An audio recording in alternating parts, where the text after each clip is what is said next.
Hello, and welcome to the information session on grants for student-identified internships. My name is Lorraine Hanley, and I'm the Internships Program Manager in the Career Education Office. Over the next 15 minutes, I will be sharing key information about our grants program, which opens for applications on February 1st. As you can see, we have a rather full agenda. I'll start by providing a program overview and discussing the kinds of experiences that are eligible for funding. Then we will talk about general program funding as well as mini grants, which may be a funding option for some students whose summer experience is not eligible for the full funding award. We will review program benefits and requirements, and I will then walk you through the application process and provide you with information about how applications are evaluated.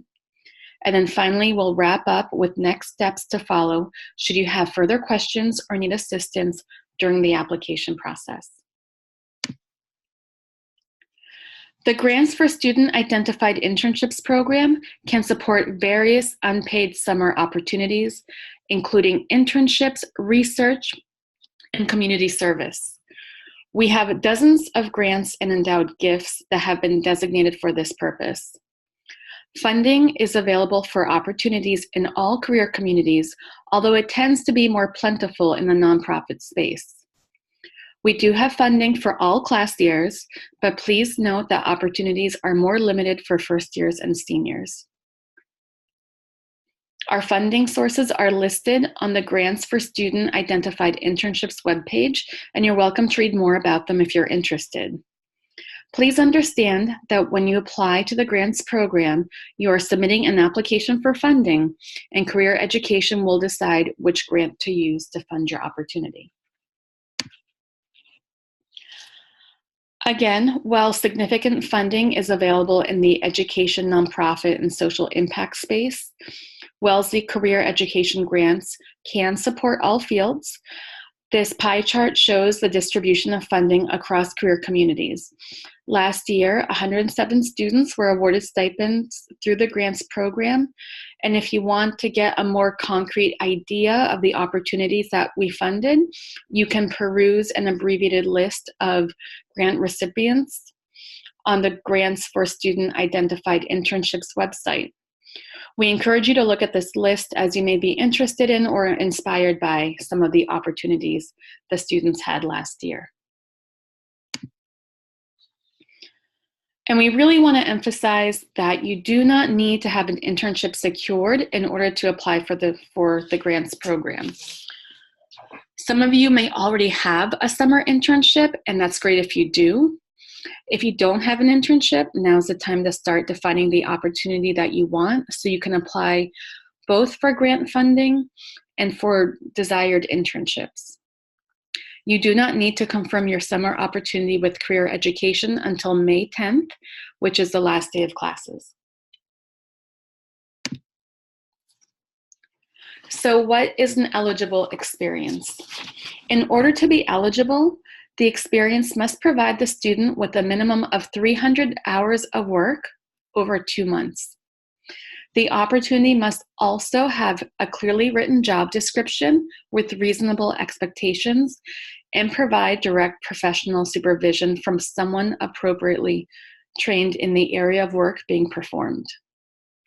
Please review the Internship Guidelines, Best Practices, and Eligibility page on the Career Education website for additional requirements. On that webpage, you will find a downloadable PDF checklist that will help you determine whether your opportunity meets the requirements for internship credit and stipend eligibility. If you have any doubt about eligibility, please contact me and I will help you. Please note that career education grant funding cannot fund work on political campaigns or summer experiences that include program fees. Examples of this are organizations that offer to find you an internship for a placement fee, or organizations that require you to fundraise to participate in the summer experience.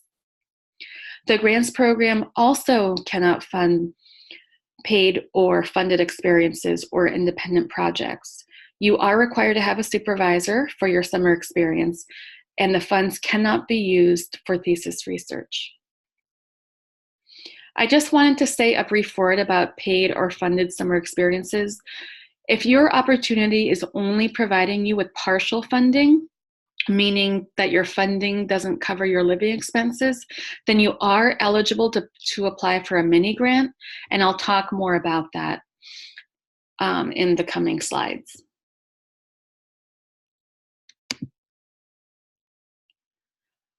Now I just want to go over the basic funding structure.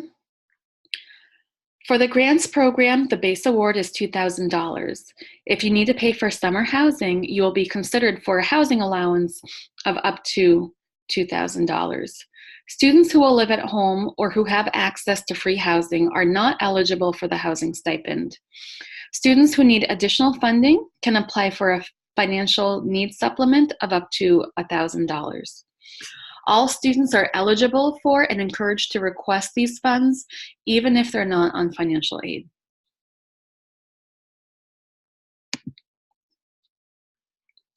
Stipends from the grants program are intended to cover living expenses associated with your summer experience. This includes housing and utilities, transportation, food, medication, and other essentials.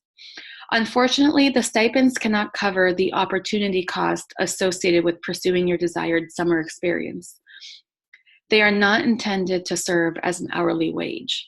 That means that you may not have as much money for the summer as you would have if you had pursued a regular job or paid opportunity. As a reminder, only unpaid summer experiences are eligible to receive grants program funding. And for the experience to be legally unpaid, it must serve as a learning experience that supports your career development and that complements your academic learning. So what happens if you don't have an eligible experience? What if it's not full-time? Or what if you're only receiving a small or partial stipend? In those cases, you can apply for a mini grant. Mini grants are awards that range from $500 to $1,000 and are available to students who otherwise may not qualify for grant funding. Again, if you have a part-time unpaid opportunity, or if you have a paid full-time opportunity, but the compensation does not cover your living expenses, then we encourage you to apply for a mini grant. I want to mention that there are a number of benefits gained from participating in the grants program. First, you receive Wellesley's non-academic summer internship credit. It's a half credit that will appear on your transcript, and you can choose whether that half credit reads as summer internship experience or summer research experience. I do want to emphasize again that this credit is non-academic credit, meaning that it does not count towards graduation. Another benefit you will receive is ongoing professional development and career education training throughout the summer. This is primarily achieved by the internship portfolio that you will be putting together during this time. And I'll talk more about that in the next slide. And then one final benefit I want to mention is that career education staff will work closely with students who want to present at the Tanner Conference in the fall. And Tanner offers a great opportunity for students to share their experience with other students.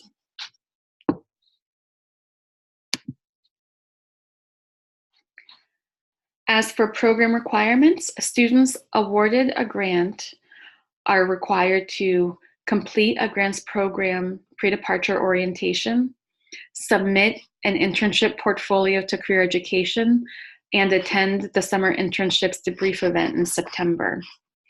The internship portfolio is a learning portfolio comprised of various assignments and exercises that students will complete over the course of their experience.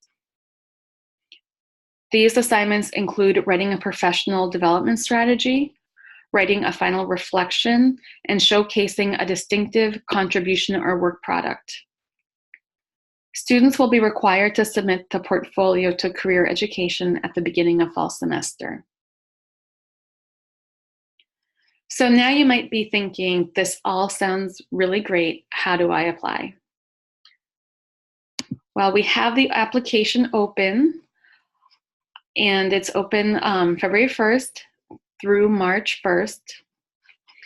And before you begin working on your application, think purposefully and deeply about what you want to do this summer. What has inspired you in the classroom? Is there a particular industry or field that you want to explore? What type of organization do you want to work for? While you don't need to have an internship or summer experience in hand in order to apply for the grants program, you do need a clear idea of the type of work you want to do, and you will be writing about this in your statement of intent. If you're not sure where to begin answering these fundamental questions, then definitely refer to Career Education's online resources. On our website, we have a resources page, and on that page, there are 2 folders that you might find particularly helpful. One is called Career Exploration, and the other is called Navigating the Job Search. Both folders contain a variety of materials to help you identify your interests and core values, and they provide you with strategies on how to find your summer opportunity. As you work to define what you want to do this summer, take time to research internships and other summer opportunities on Handshake, The Hive, and LinkedIn, as many employers post there. You may also want to schedule a meeting with your mentor and/or your community career advisor, because talking to them might help you better define your goals or give you ideas about organizations to research. Once you have defined your proposed summer experience, then put together your application materials. The grants application requires a resume, a statement of intent, and a budget proposal. Please review application instructions and document guidelines available on our How to Apply for Internships programs page. You can access it from the Career Education sponsored internships webpage, and I have also included the link below in red. In addition to these 3 required documents, you may also submit any financial aid documentation that you would like to share with us. We encourage you to submit it with your budget proposal. When you complete the online application, just upload both the budget and the financial aid document as one PDF.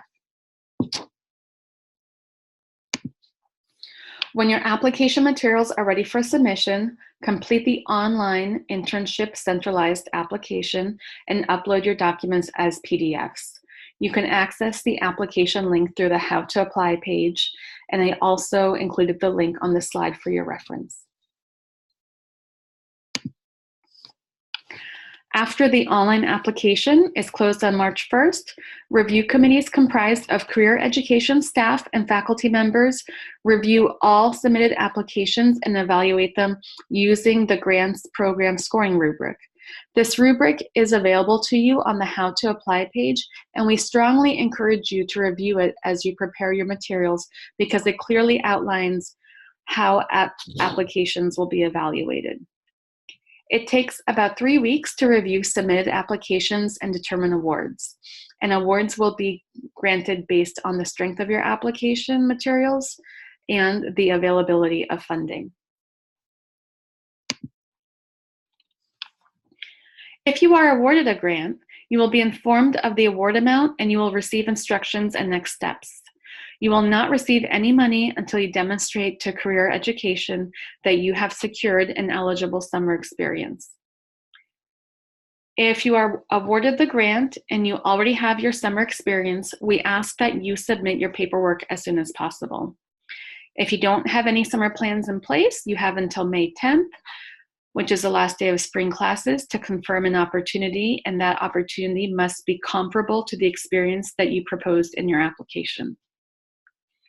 If you proposed an international experience, check with Wellesley's International Safety Committee to determine if you need to submit a travel petition. There are some parts of the world that are under travel advisories, and if your proposed experience is in one of those regions, then you need clearance from the college before you can receive your award. I hope this information session has been useful for you. If you have questions about the Grants for Student Identified Internships program, please refer to the Grants program website and the FAQs. I'll be hosting a follow-up grants program webinar, which will be a live Q&A session where you can ask any questions you may have about the program or the application process.